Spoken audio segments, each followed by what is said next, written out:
Hey, what's up, y'all? Y'all know my slogan. I don't know it all, but I know what I've been through.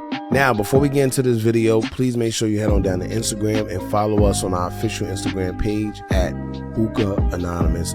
All right, we're able to be a little more explicit, a little more uncensored, and share content freely without running the risk of having our channel terminated. So once again, make sure you head on down to Instagram and follow us on our official Instagram page at hookah_anonymous. All right, now let's get into what you guys came here to see.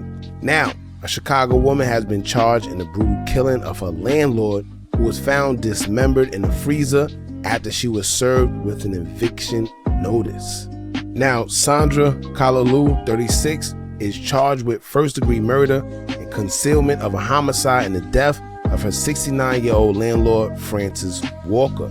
Tenants that was inside the home where Francis rented rooms to people told police they heard screams around 2:30 p.m. on Monday.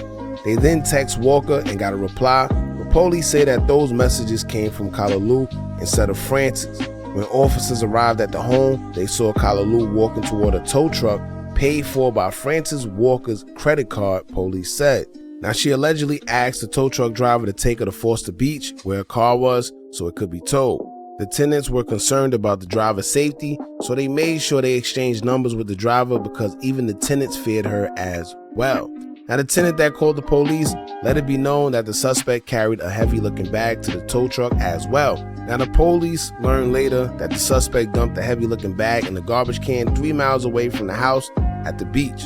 So officers went to the beach where they found bloody rags inside of a garbage can, believing it was the blood of Francis Walker. Now, after that, the towels were then turned over to the Cook County Medical Examiner's office, and that helped because officers initially searched Walker's home but did not find evidence of any foul play in there.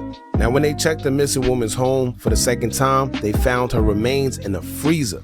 They left the residence to secure a search warrant. At that time, Kolalou was with the tow truck driver, who police say she threatened with a knife. Now, she was arrested soon after. Investigators searched the whole house and found more blood in Walker's room and blood on some knives. Investigators believe she dismembered Walker on the first floor of the residence with large butcher knives.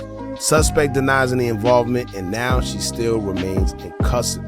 Now, the reason why I wanted to talk about this story, first and foremost, it's crazy to me how she was being evicted and she thought it was a good idea to sit there and kill her landlord. Not only kill her landlord, but dismember her body and put the body inside of her own freezer. That's crazy. Now, if you was worried about an eviction notice, guess what? Now you got to worry about spending the rest of your life in jail. So an eviction notice, house, money, none of that matters no more because now you are in the hands of the law. And it's kind of crazy because this type of thinking is really like psychotic when you think about it. People like that should not be on the streets. Also, the tenants that lived there with the suspect, they were saying that they was already fearing her because at the end of the day, she was like this, very confrontational person. So I'm assuming that, they was already aware of her or whatever the case may be. But it's just a crazy story. Shout out to the tenants because they are the reasons why Walker's body was actually found. Because if not, nobody would ever knew. The cops actually searched the premises the first time and didn't find nothing. So who knows? Maybe she could have got away if she would have played her cards right and did the right thing and got out of there ahead of time. She lingered, with the tow truck driver.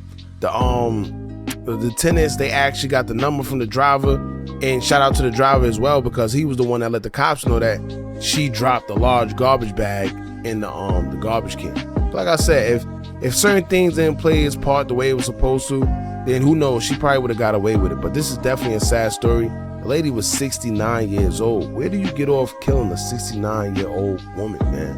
Especially because you probably couldn't pay your rent. They didn't specify why she got an eviction notice, but usually when you get an eviction notice, it's because you couldn't pay rent, or maybe your roommates or other tenants was complaining about you, whether you're nasty, whatever it is. It's numerous reasons, but whatever it was, she got an eviction notice, which led her to do this. And ultimately, you could tell that she didn't care because she did all that while people were still in the house. You know, what made you tap into that part of your mind to where you wanted to kill somebody in just broad day like that? 2 p.m. You know, so it's kind of, I don't know, man. It's crazy. Then when you look at the mugshot, she's crying in the mugshot. You can tell she's crying. What you crying for? You know what you did when you did it.